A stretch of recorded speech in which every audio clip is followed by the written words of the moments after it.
এনএসওই commerce গাইডেন্সের পক্ষ থেকে আপনাদের সকলকে স্বাগত জানাই। আজকে আমি আপনাদের কাছে একটা নতুন টপিক নিয়ে এসেছি। টপিকটা হলো কমার্স আমরা কেন নিব, কমার্সের কি কি ব্যাকগ্রাউন্ড আছে সেটাকে জানবো। ওকে, তো চলুন শুরু করছি।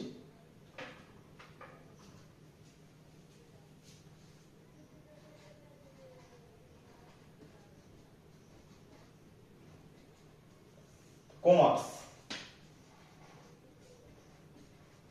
বাণিজ্য, কমার্স একটি অতি গুরুত্বপূর্ণ সাবজেক্ট আমি মনে করি।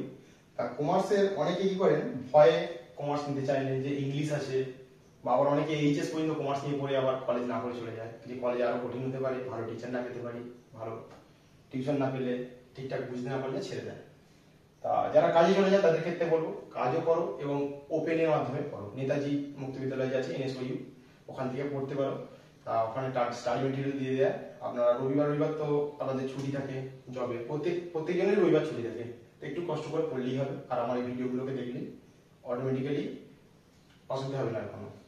ঠিক আছে, তা বলি কমার্স কেন নিব। তা কমার্সের কিছু কিছু বেনিফিটস আছে। যেরকম ধরো কমার্স নিয়ে আমরা যদি পড়ি, বিভিন্ন ব্যাংকিং ক্ষেত্রে, ব্যাংকিং জব, ঠিক আছে, বা যে কোনো কোম্পানি অ্যাকাউন্টেন্ট, ঠিক আছে, ট্যাক্স কনসালটেন্ট,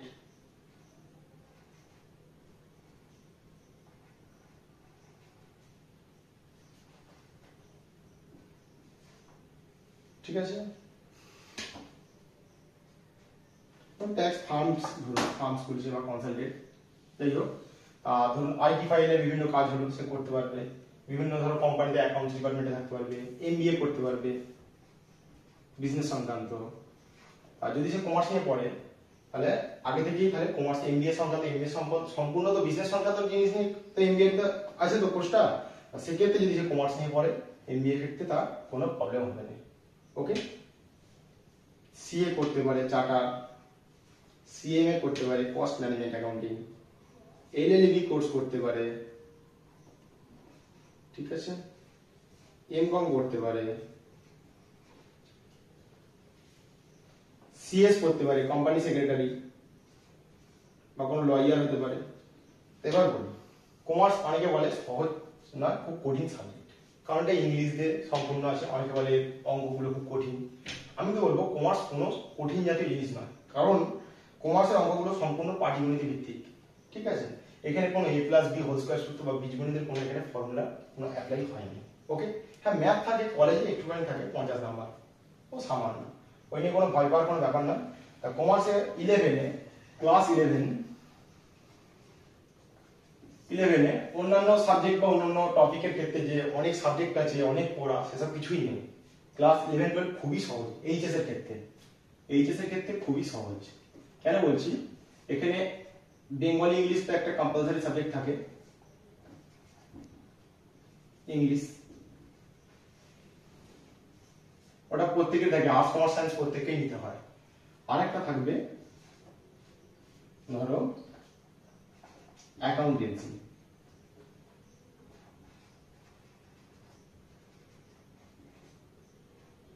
আর একটা থাকবে বিজনেস স্টাডিজ,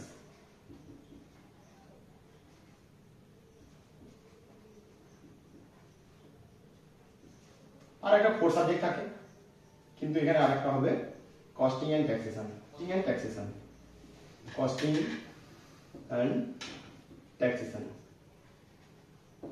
আর একটা 6 নম্বর। প্রত্যেকে একটা 4 সাবজেক্ট নিতে পারে, আর না হলে পিওর কমার্স নিতে পারে, 4 সাবজেক্ট নাও রাখতে পারে। 4 সাবজেক্ট রাখলে খুব ভালো হয়। ইকোনমিক্স থাকে, কেউ ম্যাথও নেয়, দিকেও নেবে, সেক্ষেত্রে একটু মুছে নিচ্ছি, পজ করে একটু দেখে নেবেন। তা প্রথমে বলি বাংলা ইংলিশ প্রত্যেকে যেমন থাকে সেম ভাবে থাকবে ক্লাস 11-এ। আর অ্যাকাউন্টেন্সি হচ্ছে হিসাব নিকাশ শাস্ত্র,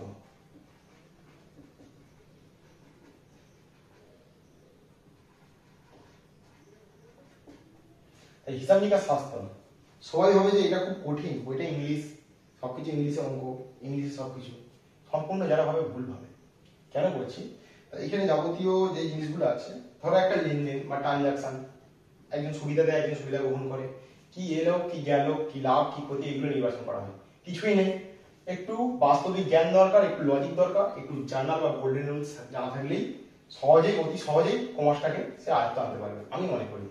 তা ধরো কমার্সের একটা জিনিস রাখবে, বইয়ে যা যা লেখা আছে সেই সেম সেম জিনিসগুলো লিখবো, কিন্তু কোনটা কোন দিকে যাবে, কোনটা অ্যাডলেস হবে আর কোনটা যোগ বিয়োগ হবে গুণ ভাগ হবে সেটা করতে হবে। করে আমরা কি করবো, দুদিকে ব্যালেন্স অটোমেটিক্যালি মিলে যাবে। ধরো কোশ্চেনে দিয়ে দিল, সব দিয়ে দিয়েছে, এইটা আছে এইটা আছে এইটা আছে সব দেখে, ধরো বলছি ধরো সম্পত্তি আর দায় এরকম দেওয়া আছে।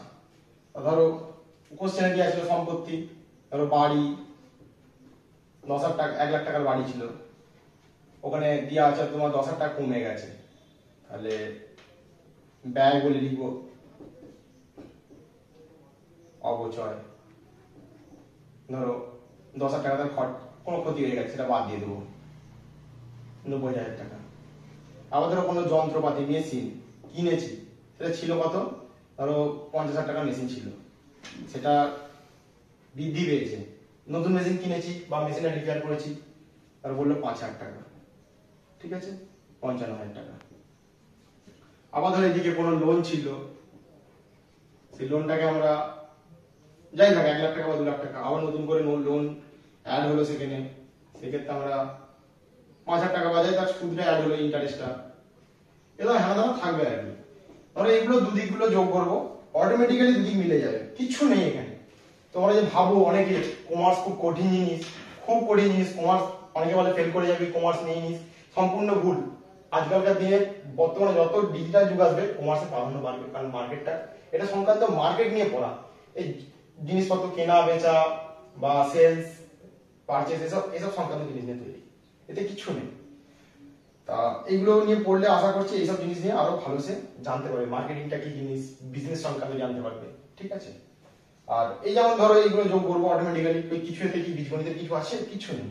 কারণ 1 লাখ টাকা জমি, বাড়িটার ভ্যালু ছিল 1 লাখ টাকা, দাম ছিল, সেটা 10,000 টাকা কমে গেছে, বাড়িটার রং যাই হোক বা ইট খসে পড়ে গেছে, যাই কিছু হোক, সেটা কিন্তু বাদ দিলাম। এটা ক্যালকুলেটর, আরেকটা ভালো জিনিস, কমার্সে ক্যালকুলেটর নিয়ে পরীক্ষায় বসতে দেয়, 11 থেকে আপ টু গ্র্যাজুয়েশন পর্যন্ত টোটাল চলে, এটা ভয় পাওয়ার কিছু নেই। আর এখানে কিন্তু কোনো যে তোমার ধরো a+b² সূত্র, বীজগণিত বা ত্রিকোণমিতি, এখানে কিছু নেই এগুলো। এখানে সেফ একটা হিসাব হবে, কি কমেছে বেড়েছে, কি আয় হয়েছে ব্যয় হয়েছে, সেফ ক্যালকুলেটর বেসিস ওয়াইজ হবে। অনেকে ভয় দেখে, আমি তো বলবো কমার্স কোনো ব্যাপার না, খালি একটু জানতে হবে কোন দিকে কি বসে, কনসেপ্টটা রাখতে হবে কমার্স সংক্রান্ত বিষয় নিয়ে, ঠিক আছে। সেই ওয়াইজ আমরা ক্যালকুলেশন করে বার করে দেবো কোথায় কি করতে হবে না করতে হবে, ঠিক আছে। এটা অ্যাকাউন্টেন্সির দিক গেল। ধরো আমি অ্যাকাউন্টেন্সির আরেকটা পার্ট বলছি, ধরো একটা ডিএ বুক, দৈনন্দিন বই পড়লাম, খুবই সহজ অঙ্ক। আর একটা জিনিস দেখবে, ডেবিট ক্রেডিট দুদিক মিলে গেলেই কিন্তু, বা দুদিকে যে মিলে গেলে অটোমেটিক্যালি জানা তোমার অ্যান্সার ঠিক আছে। আর কমার্সে কিন্তু একটা জিনিস জেনে রাখবে, অন্য কোনো সাবজেক্টে দেয় নেই, খাতায় যদি আমি মার্জিন যদি টেনে যদি আমি ফিল আপ করেও আসি, অঙ্কটা হাফ করতে তো রেখে দিয়েছি বা অঙ্কটা ফুল মিলে নেই, যতটুকু লিখেছি ততটুকু কিন্তু নাম্বার দিবে, step wise step marking number আছে, ঘর কাটলে 1 নাম্বার দেয়, অন্য কোনো এতে দেয়নি, কিন্তু এটা রুলস আছে নাম্বারের, এতে অনেক কিছু এটা দেয়নি। যাই হোক, একটা জিনিস দেখাচ্ছি, দেখো ডাউটটা যাতে ক্লিয়ার হয়।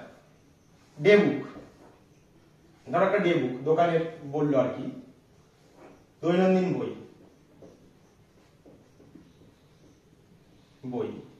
ডে বুক সাপোজ বলছি, ইংলিশে ডে বুক বলবো, এখানটা দুটো অ্যামাউন্টটা চিহ্ন দিচ্ছে আর কি, অ্যামাউন্ট বলে দিচ্ছি মানে মূল্যটা আর কি, বাংলা মানে মূল্য হবে, এখানে পার্টিকুলারস। তো অঙ্কে দিয়ে থাকলো, ধরো একটা কোম্পানির নাম দিল, ধরো শ্যাম লিমিটেড বা ধরো রাজ লিমিটেড দিল, রাজ লিমিটেড এলটিডি। রাজ লিমিটেড তার দোকানদার একটা দোকান, সে যে কোনো, যে কৃষ্ণ ভান্ডার হোক বা পটাটো ভান্ডার, যে কোনো দোকান হোক, বা আমি ইলেকট্রিক দোকানই বলছি একটা, ধরো তো ধরো 100 পিস ল্যাম্প কিনেছে, টিউব লাইটস কিনেছে, আদার রেট অফ রুপিস 10 টাকা করে বা 50 টাকা করে ধরো, তাহলে এটা কত হবে, 5,000 টাকা হবে। এটা অঙ্কে দিয়াই থাকবে, এইগুলো অঙ্কে সব দেওয়া থাকবে, আমি দেখবো ওইটাই এখানে লিখবো, দেখে বই থেকে লিখার পর একটু সাজিয়ে গুছিয়ে লিখবো, ওই টাকাটাকে এই টাকাটা ক্যালকুলেটর অ্যাড দ্য রেট, মানে পার পিসের দাম কত, পার পিসের দাম 50 টাকা, তাহলে 100 দাম কত হবে গুণ করবো আমরা কি করে, এই যে 100 × 50, ঠিক আছে। এভারেজ করে করে দেবো। এবার যদি দেখো দোকানে একটা ছেড়ে দেয় তো ডিসকাউন্ট দেয়, হ্যাঁ কি না বলো? একটা দোকানে তো কোনো কিছু জিনিসের ডিসকাউন্ট দেয়, ধরো ডিসকাউন্ট দেয় একটা মানে ছাড়, এই ডিসকাউন্টটা আমরা এখানে ধরো 500 টাকায় ডিসকাউন্ট দিল, 4500 টাকা সাপোজ বলছি। এখন বিভিন্ন ট্যাক্স ট্যাক্স সব অ্যাড করবো আর ছাড়গুলোকে করবো, করে দিয়ে টোটাল করে দিয়ে টোটাল করে লিখে দেবো, অটোমেটিক্যালি সব টোটাল হয়ে যাবে ক্যালকুলেটর নিয়ে বসে। এখানে কিন্তু কোনো এ নেই, খালি দেখে দেখে টুকা বলতে গেলে অ্যাকচুয়ালি খালি কোশ্চেনে সব দিয়ে দিবে, কোথায় কি থাকবে না থাকবে কোশ্চেন দিয়ে দিবে, তোমাকে এখানে সাজিয়ে বসে করতে হবে। ঠিক কতটা রান্নার মতন বা ক্যাটারিং পরিবেশনের মতন। প্রথমে কি কি খাবার দেবো, প্রথমে তো মাংস জানিয়ে দিতে যাবো নি, আলু ভাজা পটল ভাজা ভাত পর পর দেবো আর কি, ঠিক আছে? মানে সব কোশ্চেন সব দেওয়া থাকবে, খালি তোমাকে সাজিয়ে লিখতে হবে কার পর কি হবে কোন দিকে কি হবে। এটা নিজের বুদ্ধিমত্তার উপর আর নিজের যে এই সাবজেক্টের উপরে যে কনসেপ্ট আর নিজে যেটা বুঝেছো সেটার ভিত্তিতে হয়। আর একটা সাবজেক্ট আছে, তা এইখানে এই সাবজেক্টে যদি কেউ মনে করে যে আমি ভালো নাম্বার পাবো, পেতে পারে, কোনো অসুবিধা নেই। এখানে 20 নাম্বার, যেমন অন্য সাবজেক্টের প্রজেক্ট থাকে, এইচএসসি প্রজেক্টটা থাকবে 20 নাম্বার, অ্যাকাউন্টেন্সি বা প্রতিটা সাবজেক্টের প্রজেক্ট থাকবে, সেই প্রজেক্টে অনেকে 15 করে পেয়ে যায়, অ্যাপ্রক্স স্কুল প্রতিটি স্কুল দিয়ে দেয়, ঠিক আছে? আর নেতাজিতেও ঠিক একেবারে অ্যাসাইনমেন্ট থাকে, অ্যাসাইনমেন্টটা ভালো নাম্বার পেয়ে যায়, প্রত্যেকে 24 এর উপর পায়, 24 কি 20 এরকম পাবেই। আর যাই হোক, বিজনেস স্টাডিজ মানে কারবারি শিক্ষার রূপরেখা, কারবারি শিক্ষা রূপরেখা বা বিজনেস স্টাডিজ।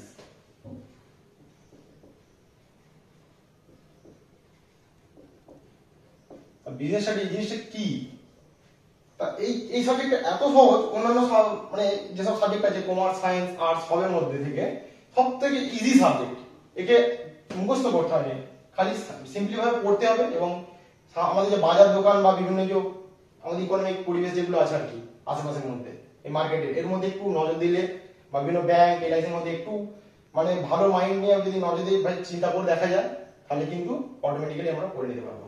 যেমন তো কারবার, কারবার কাকে বলে? অনেকে টেনে শিখেছে, টেনে নতুন যে সিলেবাসে দিয়েছে অ্যাডমিশন মানে অংশীদার একটা চ্যাপ্টার ছিল আর কি, তা সেখান থেকে এটা দিয়েছে এখন। কারণ টেনেতে এই সাবজেক্টগুলো ক্লাস 10 এইগুলো দেওয়া হয়েছে, কারণ যদি কোনো ছাত্র কমার্স নেয় সেক্ষেত্রে তার ভবিষ্যতে অসুবিধা যাতে না হয়, কিছু কিছু কমার্সের জিনিস এখানে দেওয়া হয়েছে।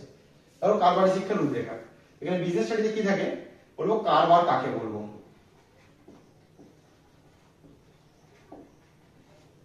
তা কারবার কাকে বলবো, এটা তো আমাদের মধ্যে কোশ্চেন আসতেই পারে। আমরা তো দেখতে পাচ্ছি কারবার কি, কারবার কাকে বলবো? বারংবার বিনিময়ের মাধ্যমে সমাজে মানুষের অভাব মোচনের উদ্দেশ্যে এবং মুনাফা অর্জনের জন্য যে কাজ করতে হয় তাকে কারবার বলবো। কিরকম ধরনের? ধরো একটা ডাব বিক্রেতা, যে আমরা ডাব টেনে বা বাসে খাই বা স্ট্যান্ডে যেখানে খুশি পাওয়া যায় আর কি, পানীয় হিসাবে ভালো পানীয়। তা কি করছে, একটা যার গাছ সে একজনকে দিচ্ছে, গাছ থেকে সে পেরে নিয়ে যাচ্ছে, ধরো 5 টাকা করে কিনে নিয়ে গেল, সাপোজ হচ্ছে 5 টাকা করে কিনে নিয়ে গেল পার ডাব।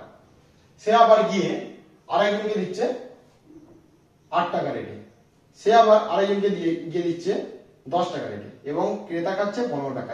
দেখো তাহলে দেখো, যার গাছ সে পেলো 5 টাকা, যে তার কাছ থেকে ফেরি করে নিয়ে গেল সে পেলো 8 টাকা বিক্রি করেছে 3 টাকা, আবার সে আরেকজনকে যখন দিচ্ছে সে পেলো 2 টাকা, আর যে মেন ক্রেতাকে বিক্রি করেছে মেন হোকার সে পেলো 5 টাকা। যাই হোক, এটা বারবার তো বিনিময় হচ্ছে, মানুষের অভাব না থাকলে জিনিসপত্র বিক্রি হবেই বা কেন, আর কেনই বা টাকাটা পৃথিবীতে এলো, এটাই হচ্ছে কোশ্চেন। যাই হোক, মানে ডাবের ক্ষেত্রেই বলছি বা যে কোনো প্রোডাক্টের ক্ষেত্রে এইভাবেই চেন সিস্টেমে চলে মার্কেটিংটা। তাহলে বারংবার বিনিময় হচ্ছে না, মানে ধরো এটা যার গাছ মানে মালিক, কোম্পানির মালিক বা প্রোডাক্টের মালিক, ঠিক আছে, তারপর ধরো পাইকারি, ঠিক আছে, বা ডিলার বা ডিস্ট্রিবিউটারশিপ বলতে পারি এখানে, ডিলার, পাইকারি, বিক্রেতা, এটা ক্রেতা, ঠিক আছে।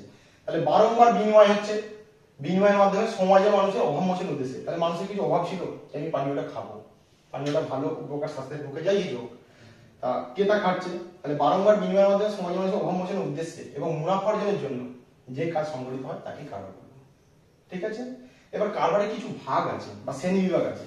ধরো এক মালিকি কারবার হতে পারে, অংশীদারি কারবার হতে পারে, ঠিক আছে। এক মালিকি কারবার কাকে বলবো? যেই কারবার একজন মাত্র মালিক দ্বারা পরিচালিত তাকে এক মালিকি কারবার বলবো। মানে তার লাভ লোকসান সব তিনি বহন করবেন, তিনি সর্বে সর্বা, ঠিক আছে। আর অংশের কারবার বলতে ক্লাস 10 এর ছিল একটা অঙ্ক ছিল, মানে অনুপাতের অঙ্ক ছিল। তা অংশের কারবার হচ্ছে দুই বা ততোধিক ব্যক্তি, দুজনের বেশি হতে হবে, কিন্তু সর্বোচ্চ একটা লিমিট আছে। ব্যাংকিং ব্যবসার ক্ষেত্রে সর্বাধিক 10 জন, অন্যান্য ক্ষেত্রে সর্বাধিক 20 জন। যে কাজ মুনাফার জন্য, যে অর্জনের জন্য যে কাজ সংগঠিত হয় তাকে অংশীদারি কারবার বলবো। এবার পরীক্ষায় কোশ্চেন আসলো অংশীদারি কারবারের অংশীদারি একমালিক কারবারের মধ্যে পার্থক্য লিখো। তা তোমরা কি করবে? অংশীদারি কারবার একমালিক কারবার নিশ্চয়ই পার্থক্য তোমরা নিজে নিজে বানিয়ে পারবে, যে অংশীদারি কারবার একমালিক কারবার, তাহলে শর্টে লিখছে আর কি। তা এর সংজ্ঞাটা দিলে কাকে বলে, এর সংজ্ঞাটা দিলে কাকে বলে? 2 নম্বর পয়েন্ট, এর একজন মাত্র অনেকগুলো মালিক, এর একজন মাত্র মালিক। ঠিক আছে। এর মূলধনের পরিমাণ বেশি, যদি সদস্য সংখ্যা বেশি, প্রত্যেকটা টাকা নিয়ে যাবে বিভিন্ন জায়গা থেকে। আর এই যদি একজন, তাহলে একজন। এদের মধ্যে মনোমালিন্য হতে পারে, এদের মধ্যে মনোমালিন্য হতে পারে, কারণ একজন অংশের কারোর মধ্যে কোনো ঝগড়া হওয়ার কথা নয়, যেখানে কেউ বলে তিনি সর্বেসর্বা। আর এদের ক্ষেত্রে মনোমালিন্য ঝগড়া হতে পারে। তারপর ধরো এদের ক্ষেত্রে কোনো লোকসান হলে এরা প্রত্যেকে বহন করবে, এ একা বহন করবে, এই সব জিনিস আছে। তারপর ধরো চাকরি আর পেশার মধ্যে পার্থক্য কি? চাকরি ধরো কারো আন্ডারে গিয়ে করতে হয়, প্রফেশন হচ্ছে নিজস্ব, যেমন ডাক্তারের ডাক্তারি, মাস্টারের মাস্টারি, বলে ওকালতি। ঠিক আছে। আর চাকরি হচ্ছে কারো আন্ডারে করতে হয়, চাকরি একটা নির্দিষ্ট লিমিট আছে, কিন্তু প্রফেশনের কোনো নির্দিষ্ট লিমিট নেই, লাস্ট জীবন পর্যন্ত করা যাবে। চাকরি কাউকে হস্তান্তর করা যায় না, কিন্তু প্রফেশনাল কাউকে হস্তান্তর করা যায় না। চাকরি আর যদি কারবারের মধ্যে যদি পার্থক্য করা যায়, সেক্ষেত্রে চাকরি বা কারবার আর পেশার মধ্যে যদি পার্থক্য করা যায়, কারবার হস্তান্তর করা যায়, কিন্তু প্রফেশন বা পেশাকে হস্তান্তর করা যায়। যেমন সচিন তেন্ডুলকর একজন ব্যাটসম্যান, তার ছেলে বা মেয়ে যেই থাকে উত্তরাধিকারী, সে তো আর ব্যাটসম্যান হতে যাবে না, বা রবীন্দ্রনাথের ছেলে তার রবীন্দ্রনাথ হবে না, বা সৌরভের ছেলে তার সৌরভ হবে না। ঠিক সেরকম ভাবে পেশা বা প্রফেশনকে কোনদিন আলাদা হ্যান্ডওভার করা যাবে না। যেমন ধরো মান্নাদের ছেলে, সে তার দ্বিতীয় মান্নাদে হবে না, তার মতন তার বাবার কাছে গান নাও করতে পারে। ওকে। কিন্তু কারবারটা এমন একটা জিনিস যে তার কারবারটা কিন্তু বিভিন্ন জনকে হস্তান্তর করা যায়। আমার দোকান ছিল, আমার ছেলেকে দিলাম, বা অমুকের দোকান ছিল, অমুক তার ছেলেকে দিলাম। ঠিক আছে। ঠিক সেম ভাবে কারবারে নেই কোনো, এখানে কোনো চাপই নেই এই সাবজেক্টটাকে নিয়ে, কারণ এখানে সম্পূর্ণ থিওরি, তার নিজেদের মধ্যে একটু ভালো করে অ্যাডজাস্ট করে পড়ে নিলেই হবে। কিচ্ছু নেই, 2 থেকে 3 বার রিডিং করলে, ভালো করে যদি বুঝে শুনে পড়া যায়, মুখস্থ করার কোনো দরকার নেই, নিজে থেকে লিখতে পারো। ধরো পরীক্ষার খাতায় বসেছো, বাড়ি থেকে 5 দিন আগে, পরীক্ষার 5 দিন আগে সাবজেক্টটাকে পড়েছো, যদি ভালোভাবে ফুটিয়ে একটু যদি পড়ো, অটোমেটিক্যালি নিজে থেকে লিখে দিয়ে চলে আসবে। ঠিক আছে। পাইবে মুখস্থ বা সাল, এখানে কিছু নেই, কিছু মনে রাখার ব্যাপার নেই। ঠিক আছে। তারপর ধারে কয়, ধারে বিক্রয় কাকে বলে, ধারে কেনা বেচা, এইসব হেলাধেলা থাকবে আর কি। ঠিক আছে। সম্পত্তি কাকে বলে, দায় কাকে বলে। তারপর একটা কোশ্চেন হলো ব্যাংক, এর বিশেষ করে বিভিন্ন চ্যাপ্টার আছে আর কি। ব্যাংক কাকে বলে, ব্যাংকে কটা অ্যাকাউন্ট খোলা হয়। এবার ধরো একটা অ্যাকাউন্ট বলে দিল, যে এখন যে আমাদের যে সাধারণ যে সঞ্চিত অ্যাকাউন্ট, সেভিংস অ্যাকাউন্ট কি খুলতে কি লাগে আর কি, সেই জিনিসগুলো আমরা এখানে করবো। কিরকম ধরনের দেখো না, ব্যাংক অ্যাকাউন্ট খুলতে আমাদের কি লাগে, বিভিন্ন ডকুমেন্টস লাগে, ভোটার কার্ড, আধার কার্ড, 2 কপি পাসপোর্ট ফটো, এসব হেলাধেলা পয়েন্ট হবে আর কি। কিচ্ছু নেই এখানে, খালি একটু ভালো করে পড়তে পারলেই নির্দিষ্টভাবে নাম্বার পেয়ে যাবে। অতীব সহজ সাবজেক্ট। আমি তো মনে করি কমার্সের 11 এর অ্যাকাউন্টেন্সি বা 12 এর সিলেবাস 3 থেকে 4 মাস যদি সে প্রতিনিয়ত যদি ঠিকঠাক স্টাডি করে, শেষ হয়ে যাবে। অন্য কোনো সাবজেক্টের বাইরের ক্ষেত্রে 1 বছর কেন 1.5 বছর সিলেবাস শেষ হবে না। ওকে। আর অ্যাকাউন্টেন্সি অনেকভাবে অঙ্ক করতে হবে না, অঙ্ক পরিবর্তে থিওরি থাকে, যে শুধু অঙ্ক করতে তার কোনো ব্যাপার না। আর্টসে যেমন সেম থিওরি থাকে, এখানেও ঠিক সেম থিওরি থাকে। যদি মনে করেন আমি অঙ্ক করবো নি, থিওরি করে যাবো, থিওরি লিখে দিয়ে পাস করে বেরিয়ে চলে যাবো, কোনো আমাদের এখানে প্রবলেম নেই, মাথা ব্যথা নেই বা হেডেক নেই। ঠিক আছে। এরপর হচ্ছে একটা সাবজেক্ট আছে, সেটা হচ্ছে কস্টিং এন্ড ট্যাক্সেশন।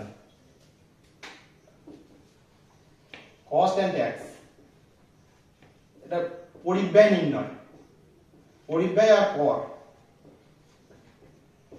ট্যাক্স নিশ্চয়ই সবাই শুনেছো, কারণ ট্যাক্সটা এমনই একটা সাবজেক্ট যে এটা সব ক্ষেত্রে লাগে। রাস্তা চলছে, রোডের ট্যাক্স দিচ্ছে, এখনকার দিনে প্রতিটা প্রোডাক্টের উপরে জিএসটি হয়ে গেছে। ঠিক আছে। আর ব্যাপার হচ্ছে অঞ্চলে যাওয়া, প্রথমে 11 যে সাবজেক্টটা প্রথমে আছে সিলেবাসে আলোচনা করছি।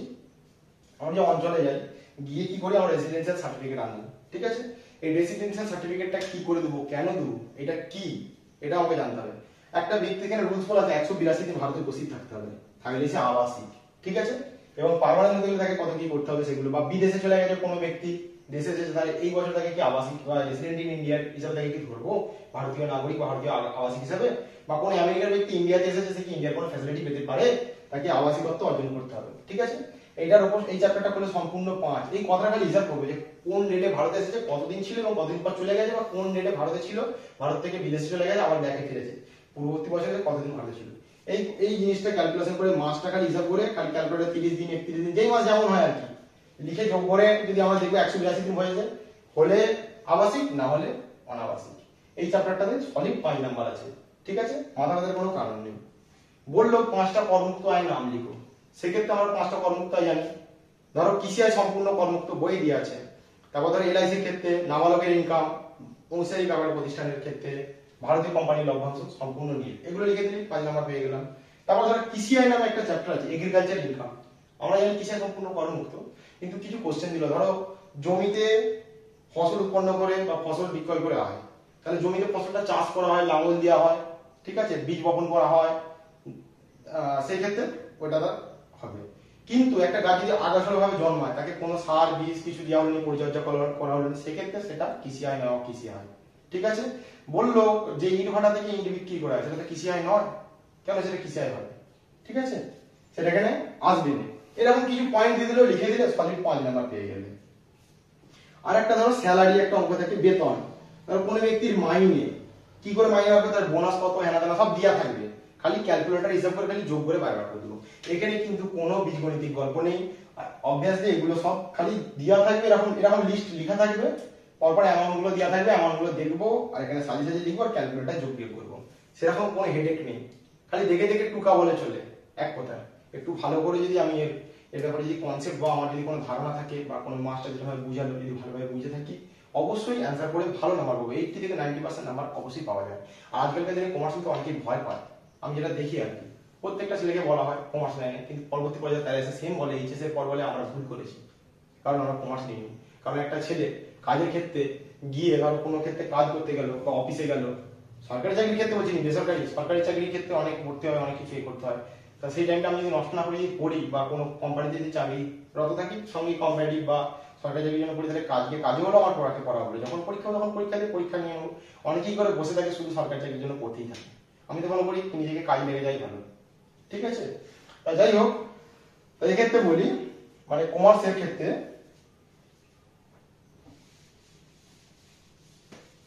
ধরো তোমরা পড়লে, ঠিক আছে, কমার্স নিয়ে সরকারি চাকরি পাওয়ার আগে, ধরো কোনো ছেলে আর্টস বা সায়েন্স নিয়ে বাদ দিলাম, আর্টস নিয়ে পড়লাম, সেক্ষেত্রে আর্টস আমি অপমান করছি, বাট কোনো ছেলে যদি আর্টস নিয়ে পড়ে, সেক্ষেত্রে তারা পড়লো, কোনো অফিসিয়াল জবে গেল, সেক্ষেত্রে সে সরকারি চাকরি করতে পারে, সে ঠিক আছে, কোনো মানা করছেন তাতে।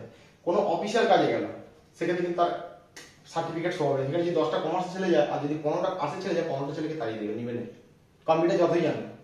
কারণ ব্যাপার হচ্ছে তুমি কমার্স, তুমি বিজনেস সংক্রান্ত বা হিসাব সংক্রান্ত তুমি সব জিনিস জানো, আগে থেকে অবগত, তুমি আগে থেকে জানো, ক্লাস 11 থেকে আপনি গ্র্যাজুয়েশন পর্যন্ত আপনি পড়ে আসছেন এই কমার্স সংক্রান্ত জিনিস নিয়ে।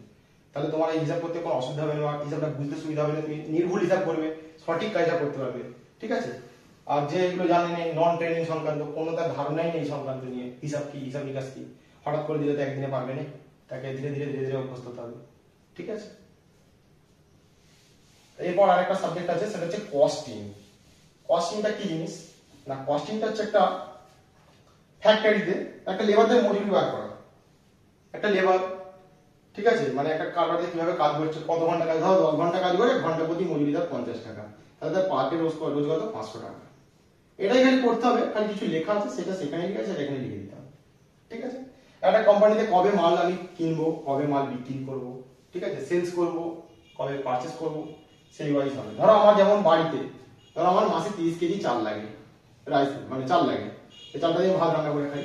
তার ব্যাপার হচ্ছে পার ডে ধরো আমার 500 করে 1 কিলো করে চাল লাগে, আমার চালটা আনতে ধরো 5 দিন সময় লাগে, কদিন, 5 দিন, অনেক দূরে দোকান, 5 দিন সময় লাগে চালটা কিনে আনতে। তো আমি যদি 25 দিনের মাথায় যদি চালটা অর্ডার দিই, তাহলে 30 দিনের মাথায় আমাকে চালটা চলে যায়, তাহলে পরের মাসে 1 তারিখে আমি আবার পুনরায় খাবার তৈরি করে খেতে পারবো, ঠিক আছে।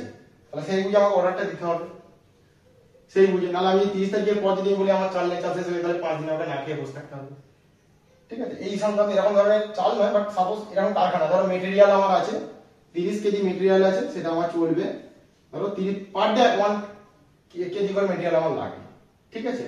তা পার ডে 1 কেজি করে মালটা ধরো এখান থেকে আমার টাটাতে বা ধরো বাইরের স্টেটে আমার মেটেরিয়ালটা স্টক আছে, সেখান থেকে আমাকে নিয়ে আসতে হবে পারচেস করে, সেক্ষেত্রে আমার 5 দিন সময় লাগবে, ট্রেনেই আনি বা ফ্লাইটেই আনি, প্লেন জাহাজ যে কোনো যে দিক থেকেই আনি না কেন, 5 দিন আমার সময় লাগবে। সেই 5 দিনটার আগে তাহলে আমাকে সেরকম বুদ্ধি করে কাজ করতে, কবে আমি অর্ডারটা দেবো, কবে আমার মাল শেষ হবে, এই নিয়ে একটা অঙ্ক আছে আর কি, এমন কিছু কঠিন নেই, ঠিক আছে। হিসাব করবো, ক্যালকুলেটর নিয়ে হিসাব করবো, করে খাতায় জাস্ট টুকে দেবো, ঠিক আছে, অ্যান্সার বেরিয়ে যাবে। আর একটা ব্যাপার তো শ্রমিকদের মজুরি ছিল, তারপর ধরো কোনো শ্রমিককে কোনো বোনাস দেওয়া হলো, বা পিস রেট সিস্টেম হয়, কোনো শ্রমিক কতটা সময় কাজ করলো বা অলস সময় হয়, আর ধরো একটা কারখানার খরচা কিভাবে আমি কমাবো। ধরো একটা মাজার বোতল, আমের মাজা, মাজাটা আমার কত টাকা না 100 টাকা প্রিন্ট করা আছে, এমআরপি 100 টাকা আমার প্রিন্ট করা আছে। তা সেই মাজাটা আমি 100 টাকা দিয়ে কিনলাম, কিন্তু আমি জানি কোম্পানি বা দোকানদারের কার কি লস হলো, কতটা কি প্রফিট হলো সেটা তো আমি জানি। দেখছি আমি কি করে কি লাভ হয় সেটা দেখাচ্ছি। দেখো ধরো প্রথমে আমাকে 50 কেজি আম কিনে আনতে হলো, কোম্পানি একটা আম কিনলো, ঠিক আছে। তা সেটাকে আমরা কি করলাম, বয়ে নিয়ে আসলাম, ঠিক আছে, কোনো মজুরি বা কুলি মারফত আমি সেটাকে নিয়ে আসলাম, কারখানায় নিয়ে আসলাম বা আমার গোডাউনে নিয়ে আসলাম। তা সেই বইতে একটা খরচা লাগে, খালাসি লাগে বা ভ্যানের ভাড়া বা যাই হোক ট্রাকের ভাড়া একটা লাগে, ঠিক আছে, ক্যারি মানে বহন খরচা লাগে। সেটা কি করবো, ওই আমটা ধরো আমার ধরো 50-60 টাকা আম কিনেছি আমি, সাপোজ বলছি, বড় ফ্যাক্টরিতে। সেক্ষেত্রে আমি কি করলাম, এখানে আমার খরচ, বহন খরচ তাহলে 2000 টাকা আমি যোগ করলাম, সাপোজ বলছি, ঠিক আছে। এরপর কি করব, সেটাকে কারখানায় নিয়ে যাবো, আবার খালাসি আছে, সেটা একটা খরচ আছে, খালাসি খরচ লিখছি।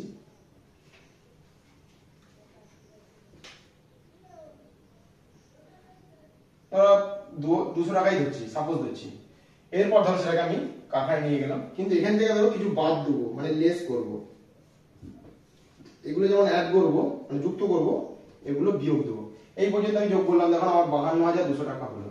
এখানে কি কি বাদ দেবো, ধরো আমার আম 50 কেজি আম নিয়েছিল, তার মধ্যে 1 কিলো আম পচে গেছে, ধরো আমার 1000 টাকার আম পচে গেছে, তাহলে ঠিক আছে, বা পচনশীল দ্রব্য বলে লিখবো আমরা এখানে।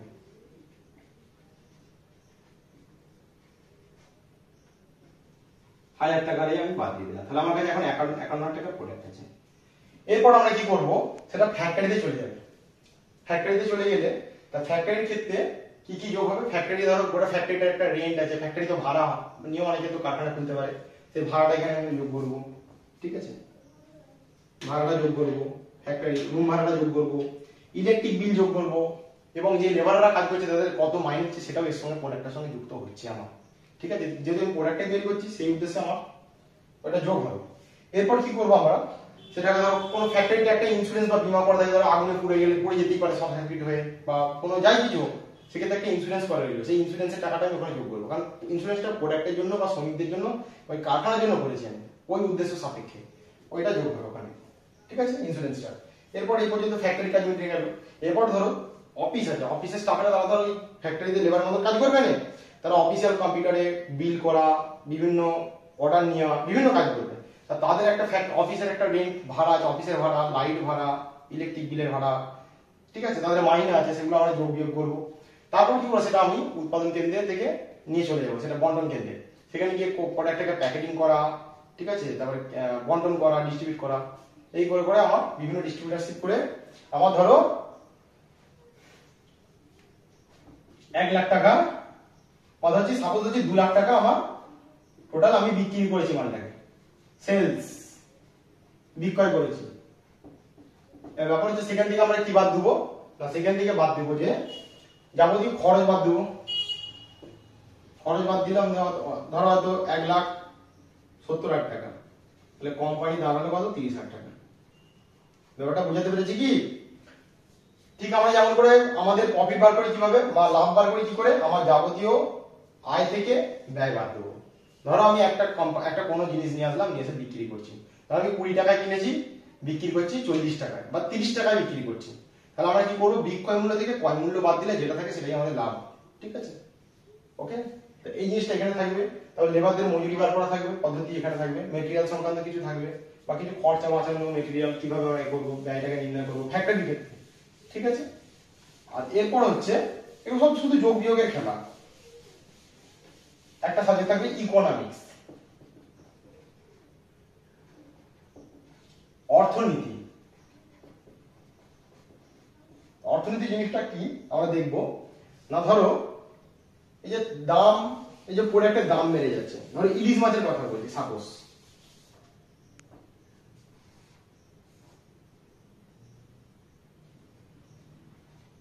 দাম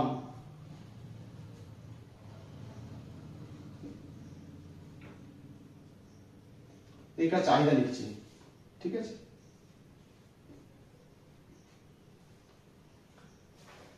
দামটা উপর দিকে দিলাম কারণ দাম সবসময় বাড়ে। যখন দাম ছিল 10 টাকা বা ধরো 100 টাকা, তখন সে 5 কেজি খাচ্ছে ইলিশ মাছ কিনছে। যখন দাম হয়ে গেছে 200 টাকা, তখন সে কিন্তু 2.5 কেজি খাচ্ছে।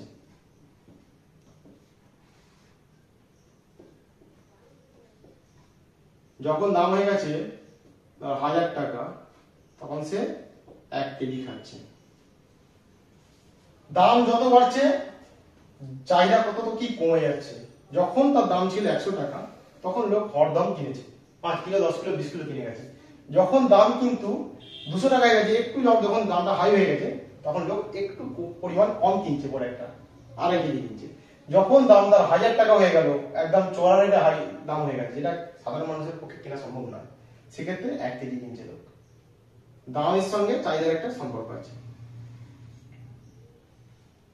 এটা হচ্ছে চাহিদা রেখা। ইকোনমিক্সটা ঠিক এরকম টাইপের, ঠিক আছে। এখানে ম্যাক্রো ইকোনমিক্স আর মাইক্রো ইকোনমিক্স আছে, ঠিক আছে। তা ভারতীয় ইকোনমিক্সের ক্ষেত্রে ধরো ভারতের জিডিপি কত, বা দারিদ্রতার কারণ কি, বেকারত্বের কারণ কি, এগুলো তোমরা এমনি বানিয়ে লিখতে পারবে, একটু দেখবে সৌর বিপ্লব কি, ঠিক আছে।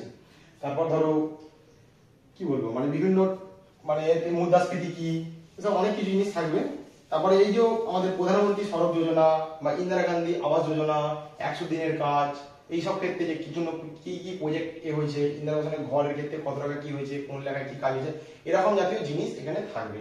মোটামুটি তোমরা সমাজে সেই জিনিসগুলো হাঁটতে চলতে ঘুরতে ফিরতে দেখতে পাও। কমার্শিয়াল যাবতীয় জিনিস, বাণিজ্যের উপর গোটা কিন্তু বেশ দাঁড়িয়ে আছে। তুমি ডাক্তারি করতে যাও আর মাস্টারি করতে যাই করতে, সবই কিন্তু বাণিজ্য জাতীয় জিনিসটা রিলেটেড, মানে যুক্ত, ঠিক আছে। হিসাব নিকাশ থাকবেই, হিসাব নিকাশ ছাড়া কোনো জিনিস হবে না, ঠিক আছে। আপনি যাই করতে যান বা তোমরা যাই করতে যাও, ঠিক আছে। আর বাংলা ইংলিশ যেমন থাকবে, যেমন আছে তেমন থাকবে।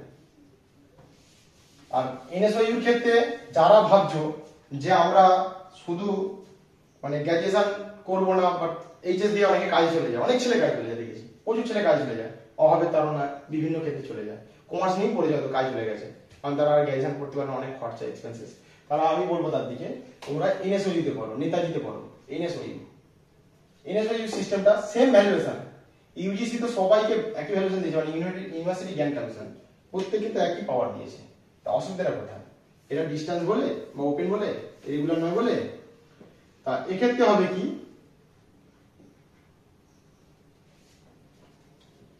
দুটো টার্মে পরীক্ষা হয়।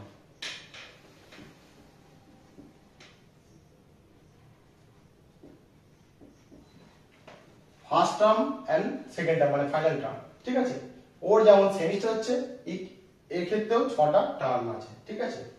বিভিন্ন term, BDB term, bachelor degree programme, ঠিক আছে। তো এক্ষেত্রে তোমাকে 3000 টাকা প্রথমে অ্যাডমিশন ফিস দিতে হয় একটা। অ্যাডমিশন ফিস দেওয়ার পরে তোমাকে মানে সেন্টার একটা স্টাডি মেটেরিয়াল দিবে, যতগুলো বই আছে ওই ইয়ারের বিষয় সংক্রান্ত যতগুলো, 5টা 10টা যাই হোক, পেপারগুলো সব দিবে। ওকে, 5টা পেপার দিবে, রেজিস্ট্রেশন নাম্বার আগে কার্ড সবই দিবে ওরা, নির্দিষ্ট টাইমে ফোনে মেসেজ দিয়ে জানিয়ে দেবে এই ডেটে আসতে হবে। আর প্রতি শনি রবিবার কিন্তু কলেজটা খোলা থাকে। সারা হপ্তাহে কাজ করো না, কাজ করতে করতে দূরশিক্ষার মধ্যে থেকে নিজেকে শিক্ষায় শিক্ষিত করতে পারো, আমি মনে করি। সারাদিন ধরো কাজ করলে সন্ধ্যাবেলার দিকে একটু বাড়িতে এসে করতে পারো, একটু বই নিয়ে দেখবে, নাড়লে।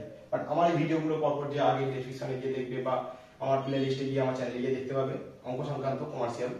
আপনাদের যদি কোনো প্রবলেম থাকে আপনারা অবশ্যই সেটা কমেন্ট করে বলবেন, আমি পুনরায় আবার নতুন নতুন ভিডিও দিতে থাকবো। ওকে, ব্যাপার হচ্ছে 3000 টাকা করে প্রতিটা সাবজেক্ট পিছু, প্রতিটা ইয়ার পিছু নেওয়া হয় 3000 টাকা। এখন সামথিং আগে 2500 ছিল, প্রতি বছর একটু অ্যামাউন্টের বাড়ছে। খরচাটা খুবই কম, ধরো 10 থেকে 10,500 টাকা হলে গ্র্যাজুয়েশন কমপ্লিট হয়ে যাবে। আফটার অল গ্র্যাজুয়েশন পুরো ফুল কমপ্লিট হয়ে যাবে। এবং গ্র্যাজুয়েশন করার পর তোমরা যদি লেবার পদে কাজ করছিলে, সেক্ষেত্রে তোমরা যদি একটু কম্পিউটারটা ওর ফাঁকাফাঁকি যদি একটু শিখতে পারো, শনিবার রবিবার ছুটির টাইম দেখে 2 দিন করে সপ্তাহে যাই হোক, 3 বছরে 2 দিন করে গেলেও কমপ্লিট হয়ে যাবে। একটা ট্যালি জিএসটি কোর্স করলে কোনো ফার্মসে বা কোনো প্রতিষ্ঠানে গিয়ে ট্যাক্সের ফাইল করো, বা কোনো ওষুধ দোকানে কাজ করো, অ্যাকাউন্টসের কাজ করো, যেখানে সেখানে গিয়ে, মানে যে কোনো প্রতিষ্ঠানে গিয়ে, বা ব্যাংকিং এতে অ্যাপ্লাই করতে পারো। ব্যাংকের ক্ষেত্রে অনেক ছেলে নেয় বা অনেক লোক নেয়, ঠিক আছে, এখান থেকে করা যায়। 3000 টাকা করে প্রতি মাসে, এই প্রতি ইয়ারে নিলে, ফার্স্ট ইয়ার নেওয়া হলো। এর পরীক্ষা শিডিউলটা হচ্ছে একটা ডিসেম্বর একটা অ্যাসাইনমেন্ট দেয়, আর একটা জুলাই পরীক্ষা গিয়ে সেখানে দিয়ে সেন্টারে গিয়ে দেখতে হয়। সেন্টার ওরা বলে দেয় যে এই সেন্টারে পরীক্ষা হবে। যেমন রেগুলারে বা বিভিন্ন স্কুল বা বোর্ডের পরীক্ষা একটা নির্দিষ্ট সিট পড়ে, অ্যাডমিট দেয়, সব সেম থাকবে। একটা প্রজেক্ট থাকবে, প্রজেক্টটা বা অ্যাসাইনমেন্ট থাকবে, অ্যাসাইনমেন্টে 100 নম্বর অ্যাসাইনমেন্ট হবে। তো সেই অ্যাসাইনমেন্টটাকে আমরা যখন দেওয়া হবে নির্দিষ্ট টাইমে, সেই অ্যাসাইনমেন্টটাকে পাবলিশ করা হলো, ওখান থেকে নেটের সার্ভার থেকে আপনারা ডাউনলোড করবেন ওয়েবসাইটে গিয়ে, ঠিক আছে। অটোমেটিক্যালি ওখান থেকে আপনার রেজিস্ট্রেশন নাম্বার, আপনার এনরোলমেন্ট নাম্বার সবকিছু দিবেন, অটোমেটিক্যালি পিডিএফ নেমে আসবে। পিডিএফটা প্রিন্ট করবেন, প্রিন্ট করে ওতে উত্তর লিখে আপনারা সেন্টারে জমা দিয়ে দেবেন, যেই সেন্টার থেকে আপনারা কোর্সটা কমপ্লিট করবেন, ঠিক আছে। সেই সেন্টারে গিয়ে কোর্সটার জন্য আপনারা এইসব অ্যান্সারগুলো করবেন বাড়ি থেকে লিখে, বই দেখলে। আর কমার্সের অঙ্কগুলো দিলে বিভিন্ন স্যারের যে যারা পড়ে বা স্টাডি করে নিজেরা অবশ্যই পারবে, একটু চেষ্টা করলে। থিওরিও থাকে, তা 100 নম্বরে থাকবে, তা যা পাবে তার 30% যোগ হবে ফাইনালের সঙ্গে। আর সেখানে গিয়ে যে লিখবে 100 নম্বর, যা পাবে তার 70% ফাইনালে গিয়ে যোগ হবে।